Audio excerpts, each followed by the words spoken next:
what's the second item in the bag? Let's take a look. This one? Yes, it's the resistance band.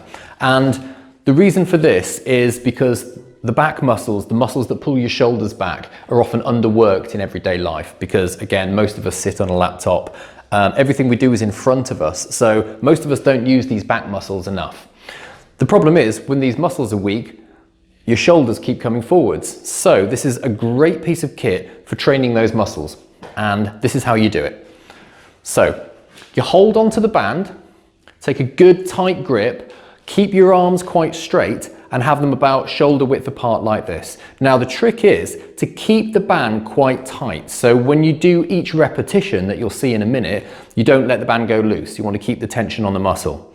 So holding it like that, what you do then is pull the band apart, but focus on the shoulder blades. So you're not just using the arms, but you're really feeling the muscles in the back as you're doing this. And you do this at least 10 times. I recommend doing it for up to about a minute. And if you do it for a minute, you should really feel the back muscles start to work. You'll feel a bit of an ache in the muscles between the shoulder blades, and it'll feel like they've had a workout, which is the point. And the best time to do this is just to take 1 minute to do it before you get dressed in the morning or while you're getting dressed. And that way you've reminded those shoulder muscles what they're meant to do for the rest of the day. Only takes 1 minute, but it makes a big difference to your posture.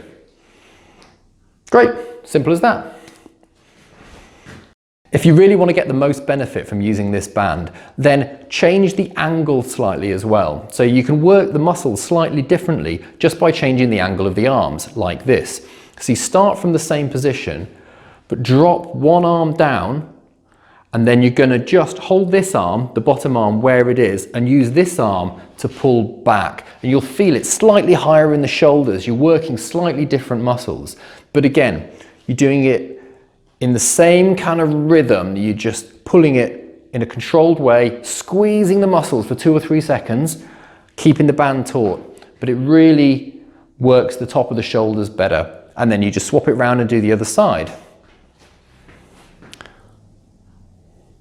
Just like that.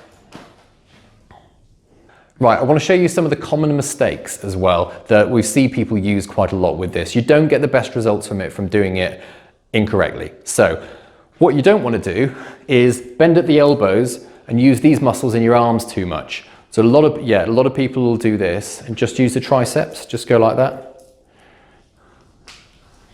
Yeah, so Lucy's doing 2 things wrong here. First of all, she's letting the band go slack in between, so there's no tension on the muscles. But also, she's not using her back muscles, she's using her arm muscles, known as the triceps here.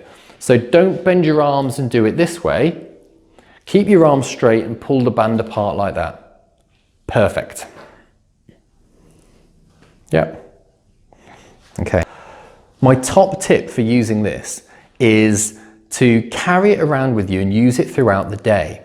Because the more frequently, the more often you activate these muscles and use them, remind them how they're meant to work, the better results you're going to get. So literally, when you've finished using it in the morning, stick it in your pocket and do it when the kettle's boiling and you've got nothing else to do for 30 seconds, or when you're just standing around, or, you know, when you just have a free 30 seconds to a minute to work those posture muscles. Before you know it, it'll be a habit. If you do it 3 or 4 times a day, you'll find that you really start to notice those posture improvements much quicker.